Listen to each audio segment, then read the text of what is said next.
নমস্কার বন্ধুরা, গোপালের হেসেলে আপনাদের সবাইকে স্বাগত। আজকে আমি সকালের জলখাবারের জন্য দারুণ টেস্টি আর সেরকমই হেলদি একটা রেসিপি আপনাদের সাথে শেয়ার করব, যেটা বাড়ির ছোট সদস্য থেকে বয়স্ক সদস্য, এমনকি বাড়িতে যদি কোনো প্রেগনেন্ট মহিলা থাকে তাকেও কিন্তু নিশ্চিন্তে খাওয়াতে পারেন। এটা এতটাই হেলদি হয়। তাই চলুন আর একটু সময় নষ্ট না করে রান্নাটা করে ফেলি। আজকে এই দারুণ টেস্টি এবং সেরকমই হেলদি রেসিপিটা তৈরি করার জন্য কড়াইয়ে বেশ খানিকটা জল নিয়ে গরম করে নিয়েছি। এর মধ্যে এবার প্রথমে কিছু সবজি দেব।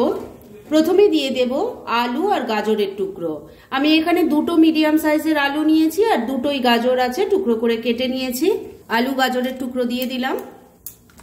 জলের সাথে খুব ভালো করে মিশিয়ে নিচ্ছি। এবার ফ্লেমটাকে মিডিয়ামে করে দিয়েছি। এই ফ্লেমে একটা লিড লাগিয়ে ৩-৪ মিনিট আমি রান্না করে নেব, যাতে জলটাও টকবক করে ফুটে ওঠে আর আলু আর গাজরের টুকরো হালকা একটু ভাপানো হয়ে যায়। ৩-৪ মিনিট ঢাকা দিয়ে জলটা ফুটিয়ে নিয়েছি। দেখুন এখন টকবক করে জলটা ফুটছে আর সবজিগুলো হালকা ভাপানো হয়ে গেছে। এবার এর মধ্যে আমি আরো কিছু সবজি দেব। নিয়েছি ফুলকপি, শিম আর আছে বিনস। সমস্ত সবজিগুলো দেখুন দিয়ে দিয়েছি। ভালো করে একটু জলের সাথে মিশিয়ে নিচ্ছি। এবার আবারও জলটা ফুটে ওঠা অবধি একটু অপেক্ষা করতে হবে। জলটা দেখুন আবারও ফুটে উঠেছে। এবার এর মধ্যে দিয়ে দেব গোবিন্দভোগ চাল। আমি এখানে 2 কাপ পরিমাণ গোবিন্দভোগ চাল নিয়েছি। আপনারা নিজেদের প্রয়োজন মতো চালের পরিমাণ বাড়িয়ে বা কমিয়ে নেবেন। আর এই চালটা আমি আধ ঘন্টা জলে ভিজিয়ে রেখেছিলাম। এবার চালটা দিয়ে দিচ্ছি। এর সাথেই পরিমাণ মতো নুন দিয়ে দিচ্ছি। ভালো করে মিশিয়ে নিচ্ছি।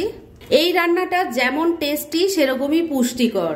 বাড়ির ছোট সদস্য থেকে বয়স্ক সদস্য, এমনকি যদি কোনো প্রেগনেন্ট মহিলা থাকে তারাও কিন্তু নিশ্চিন্তে এটা খেতে পারে। ছোট এক বাটি খেয়ে নিলেই অনেকক্ষণ পেট ভরা থাকে, শরীরে পুষ্টিটাও কিন্তু সম পরিমাণ যাবে।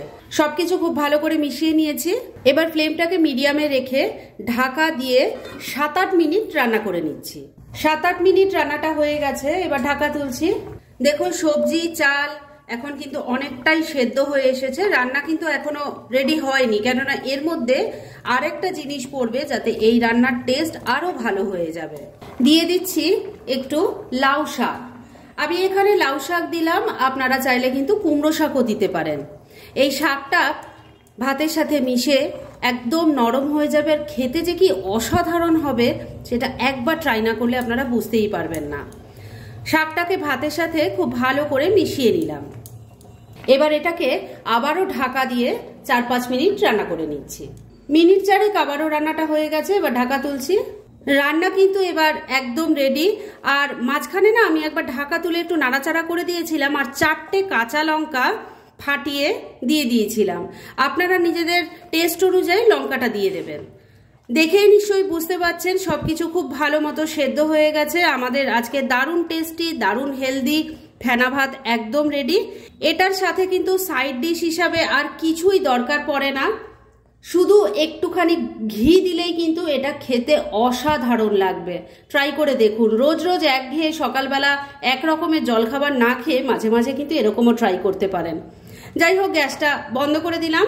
এবার এটাকে আমি ডাইরেক্ট সার্ভ করে আপনাদের দেখাচ্ছি। ফ্রেন্ডস, আমার আজকের এই দারুণ টেস্টি আর হেলদি জলখাবারের রেসিপি একদম রেডি হয়ে গেছে এবং আমি সার্ভ করে দিয়েছি। এই রকম ফেনা ভাত খেতে কিন্তু সবার ভীষণ ভালো লাগবে আর এটা ভীষণ হেলদি একটা জলখাবার। আগে যদি এভাবে না ট্রাই করে থাকেন, আমার রেসিপিটা দেখে অবশ্যই একবার ট্রাই করুন আর তারপর কেমন লাগলো প্লিজ কমেন্ট করে জানাবেন। এরম ধরনের অনেক ভালো ভালো নিরামিষ রান্নার রেসিপি আপনারা গোপালের হেসেল সার্চ করলেই পেয়ে যাবেন, যার মধ্যে থেকে কিছু কিছু আমি সাজেস্টেড বক্সেও দিয়ে দেবো, সেখান থেকেও আপনারা দেখে নিতে পারেন। তাই গোপালের হেসেল অবশ্যই ভিজিট করুন। আর আপনারা কেমন ধরনের রেসিপি চাইছেন সেটাও কিন্তু আমাকে জানাতে পারেন। আমি চেষ্টা করব সেসব রেসিপিগুলো আপনাদের সাথে শেয়ার করার। আর আমার আজকের এই রেসিপি যদি আপনাদের ভালো লাগে আর ইউজফুল বলে মনে হয়, তাহলে যারা এখনও আমার চ্যানেলটাকে সাবস্ক্রাইব করেননি তারা প্লিজ সাবস্ক্রাইব করুন। তাহলে আজকের মতো এখানেই শেষ করছি। পরদিন আবার এরকমই কোনো ভালো রেসিপি নিয়ে চলে আসবো। আপনারা সবাই খুব ভালো থাকুন, সুস্থ থাকুন।